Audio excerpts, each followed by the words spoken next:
जीवन में ऐसे जीना है जैसे एक दर्शक, जैसे जीवन के बड़े पर्दे पर एक कहानी चल रही है और हम देख रहे हैं।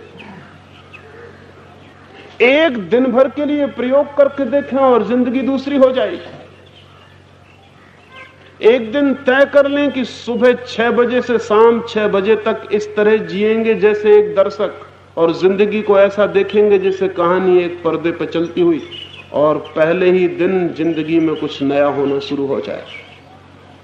आज ही करके देखें, एक छोटा सा प्रयोग करके देखें कि जिंदगी को ऐसे देखेंगे जैसे बड़े कैनवस पर, एक बड़े पर्दे पर कहानी चलती हो और हम सिर्फ दर्शक होंगे। सिर्फ एक दिन के लिए प्रयोग करके देखें, और उस प्रयोग के बाद आप दोबारा वही आदमी कभी नहीं हो सकेंगे जो आप थे। उस प्रयोग के बाद आप आदमी ही दूसरे हो जाएंगे। साक्षी होने का छोटा सा प्रयोग करके देखें आज घर जाके, और जब पत्नी गाली देने लगे या पति गर्दन दबाने लगे, तब इस तरह देखें कि जैसे कोई साक्षी देख रहा है। और जब रास्ते पर चलते हुए लोग दिखाई पड़े, दुकानें चलती हुई दिखाई पड़े, दफ्तर की दुनिया हो, तब ख्याल रखें जैसे किसी नाटक में प्रवेश कर गए और चारों तरफ एक नाटक चल रहा है। एक दिन भर इसका स्मरण रख के देखें और आप कल दूसरे आदमी हो जाएंगे।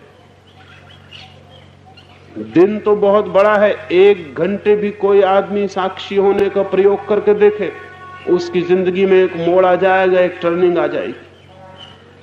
वह आदमी फिर वही कभी नहीं हो सकेगा जो 1 घंटे के पहले थे, क्योंकि उसे 1 घंटे में जो उसे दिखाई पड़ेगा वह हैरान कर देने वाला हो जाए। और इस 1 घंटे में उसके भीतर जो परिवर्तन होगा, जो ट्रांसफॉर्मेशन होगा, जो कीमिया ही बदल जाएगी, वो उसके भीतर चेतना के नए बिंदुओं को जन्म दे देगी।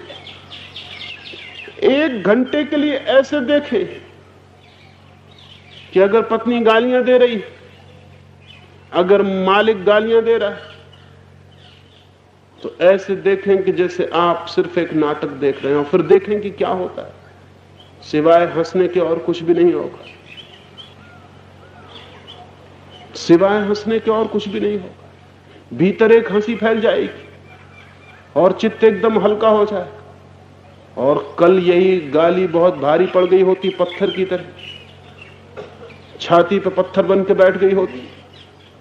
इस गाली ने भीतर जहर पैदा कर दिया होता, इस गाली ने भीतर प्राणों को मथ डाला होता, इस गाली ने भीतर जाके जीवन को एक संकट, एक अशांति पैदा कर दी होती। जिंदगी एक प्रतिक्रिया बन जाती है, एक रिएक्शन बन जाता, जिंदगी एक तूफान और एक आंधी हो जाती। वही गाली आज आई थी, और इधर भीतर अगर साक्षी है तो गाली ऐसे ही बुझ जाएगी जैसे अंगारा पानी में पड़ के बुझ जाए और राख हो जाए, और आप देखते रह जाएंगे। और तब हैरानी होगी कि यही गाली कल पीड़ित करती थी, आज क्या हो गया। यही बात कल बहुत कष्ट देती, और आज क्या हो गया। आज आप बदल गए, दुनिया वही है। दुनिया हमेशा वही है, सिर्फ आदमी बदल जाते हैं, और जब आदमी बदल जाता है तो दुनिया बदल जाती है।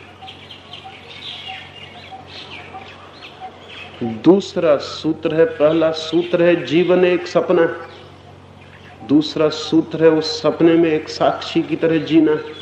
साधना के यही 2 सूत्र हैं। जीवन एक सपना है और सपने में एक साक्षी की तरह जीना। और जो आदमी सपने में साक्षी की तरह जीना शुरू कर देता है, उसकी जिंदगी में क्या हो जाता है इसे शब्दों में कहना मुश्किल है। इसे तो केवल करके ही जाना जा सकता है, इसे तो प्रयोग करके, एक्सपेरिमेंट से ही पकड़ा जा सकता है और पहचाना जा सकता है कि क्या हो जाता है। वो थोड़ा सा प्रयोग करें और देखें। मंदिरों में जाने की फिक्र छोड़ दें। जिंदगी ही मंदिर बन जाती है अगर साक्षी बन के खड़े हो जाएं। पहाड़ों पर, हिमालय पर जाने की चिंता छोड़ दें। वो जिंदगी यहीं इसी क्षण तीर्थ बन जाती है अगर साक्षी बन जाए। जो आदमी जहां साक्षी बन जाएगा वहीं तीर्थ शुरू हो गया। वहीं एक नई घटना शुरू हो गई। सुकरात मरने के करीब था, उसे जहर दिया जा रहा है, बाहर जहर पीसा जा रहा है, सुकरात लेटा हुआ है, उसके मित्र सब रो रहे हैं और सुकरात उनसे पूछता है कि तुम रोते क्यों हो? तो उन मित्रों ने कहा हम रोए ना तो और क्या करें, तुम मरने के करीब हो। तो सुकरात ने कहा पागलो, वो तो मैं जिस दिन जन्मा था उसी दिन रो लेना था, क्योंकि जब जन्म शुरू हुआ तभी मौत शुरू हो गई थी। अब तुम इतनी देर करके रोते हो, वो तो जब मैं जन्मा तभी मरना शुरू हो गया। जब कहानी शुरू होती तभी उसका अंत भी आ जाता, जब पर्दे पे फिल्म शुरू होती है तभी जान लेना चाहिए कि समाप्ति भी आएगी। वो दी एंड भी तो बहुत जल्दी आ जाने वाला, वो तो प्रारंभ में ही अंत छिपा हुआ है। पागलो, सुकरात ने कहा, वो तो हम जन्मे थे तभी हमने समझ लिया था कि मर गए, बात वहीं खत्म हो गई थी। अब क्या रोते हो? और सुकरात ने कहा कि अगर रोना ही है तो अपने लिए रोना, मेरे लिए तुम क्यों रोते हो जब मैं ही नहीं रो रहा हूं? सुकरात ने कहा कि जाओ जल्दी से देखो वो जहर तैयार हुआ कि नहीं। सुकरात खुद उठ के बाहर गया, उस जहर पीसने वाले से कहने लगा कि समय हुआ जा रहा है, 6 बजे जहर देना है, अभी तक जहर तैयार नहीं हुआ। वो जहर पीसने वाला कहने लगा कि मैंने बहुत लोगों को जहर दिया, तुम जैसा पागल आदमी नहीं देखा। हम चाहते हैं कि थोड़ी देर लगा दें, तुम थोड़ी देर और जिंदा रह लो, थोड़ी देर और श्वासें ले लो, इतनी जल्दी क्या है मरने की? सुकरात कहने लगा जल्दी कुछ भी नहीं, लेकिन जिंदगी बहुत देख चुके, मौत को भी देख लेने का इरादा है। जिंदगी का सपना बहुत देख चुके, अब ये नई कहानी मौत की भी देख लेना चाहते हैं। इसलिए बड़ी उत्सुकता है कि जल्दी अब ये फिल्म खत्म हो और नई फिल्म शुरू हो, नया नाटक शुरू हो। इसलिए हम जल्दी पूछते हैं कि जल्दी करो। सुकरात को जहर दे दिया गया। वो आदमी इस तरह जहर पी लिया जैसे किसी और आदमी को जहर दिया गया हो। जहर पीता रहा और बातें करता रहा। जहर पी के लेट गया और कहने लगा कि मेरे पैर ठंडे हो रहे हैं, ऐसा मालूम पड़ता है कि पैर ठंडे हुए जा रहे हैं। मित्रों ने कहा कि पैर ठंडे हुए जा रहे हैं, तुम ही ठंडे हुए जा रहे हो। सुकरात ने कहा कि मैं ठंडा कैसे हो सकता हूं, मैं तो जान रहा हूं कि पैर ठंडे हो रहे हैं, मैं तो अब भी वही हूं। फिर उसने कहा कि मेरे घुटनों तक जहर छा गया, अब मेरी कमर तक के हाथ पैर ऐसे हो गए जैसे हो ही ना, मुझे पता नहीं चल रहा है। लोगों ने कहा क्या बातें कर रहे हो, तुम ही ठंडे हुए जा रहे हो। सुकरात ने कहा कि मैं तो पूरी तरह वही का वही हूं जो जहर देने के पहले था। हाँ, इतना मालूम पड़ रहा है कि हाथ पैर ठंडे हुए जा रहे हैं, हाथ पैर जा रहे हैं। ये हाथ पैर वाली कहानी खत्म हुई जाती है, अब शायद कोई दूसरी कहानी शुरू होगी। मैं तो वही हूं, मैं तो अब भी देख रहा हूं। जिंदगी भर जिसने देखा हो वो मौत को भी देख सकता है, और जो मौत को भी देख सकता है उसकी मौत कैसे हो सकती?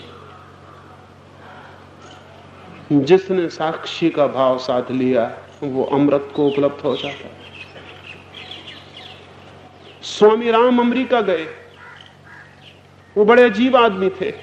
दुनिया पे कुछ थोड़े से अजीब आदमी कभी कभी पैदा हो जाते हैं, इसलिए दुनिया में थोड़ी रौनक। स्वामी राम बहुत ही अजीब आदमी थे। अगर कोई उनको गाली दे देता तो वो खड़े होकर हंसने लगते और मित्रों को जाके कहते कि आज बाजार में राम को खूब गालियां पड़ी।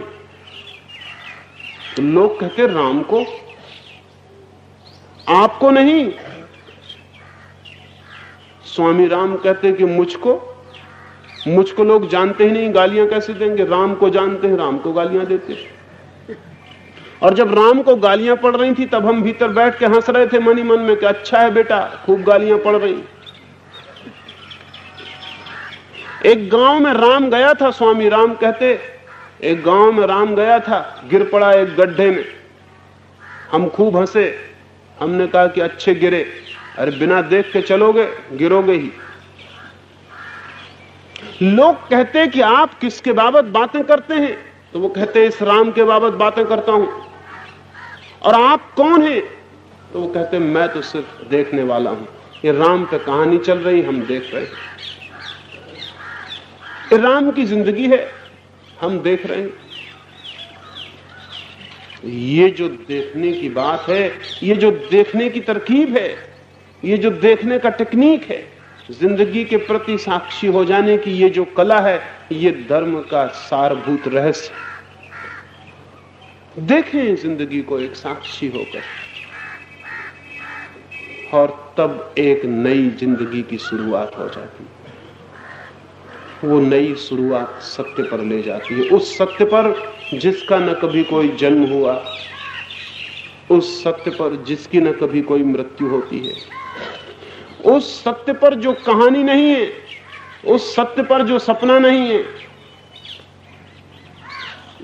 लेकिन अगर हम इस सपने में और कहानी में ही खोए रहें तो शायद उसका हमें कभी भी पता नहीं चलता। बहुत कम सौभाग्यशाली लोग हैं जो जीवन के सत्य को जान पाते।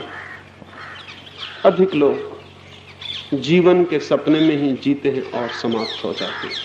सपने से जागना है ताकि सत्य उपलब्ध हो सके, और कहानी से जागना है, नाटक से जागना है, अभिनय से जागना है, ताकि वो जाना जा सके जो अभिनय नहीं है, जो नाटक नहीं है, जो कहानी नहीं। उसका नाम ही आत्मा है, उसका नाम ही परमात्मा है, चाहे कोई उसे सत्य कहे या कोई और नाम दे दे। और उसको जानते ही आदमी मुक्त हो जाता है, क्योंकि सब बंधन सपने के बंधन है। कोई बंधन सच्चा बंधन नहीं, सब बंधन सपने के बंधन, सब बंधन झूठे बंधन। एक बार ये दिखाई पड़ जाए तो पता चलता है कि मैं तो मुक्त ही था, मैं तो सदा से ही मुक्त हूं। और ये जो प्रतीति है, ये कितने अनंत आनंदों से भर देती है, ये कितने आलोक से भर देती है, उसकी कोई गणना करनी कठिन है। इमेजरेबल, उसको नापने का कोई उपाय नहीं, उसे शब्दों में कहने का भी कोई उपाय नहीं, उसको अभिव्यक्ति देने का भी कोई मार्ग नहीं। उसे तो बस जाना जा सकता है और जिया जा सकता है।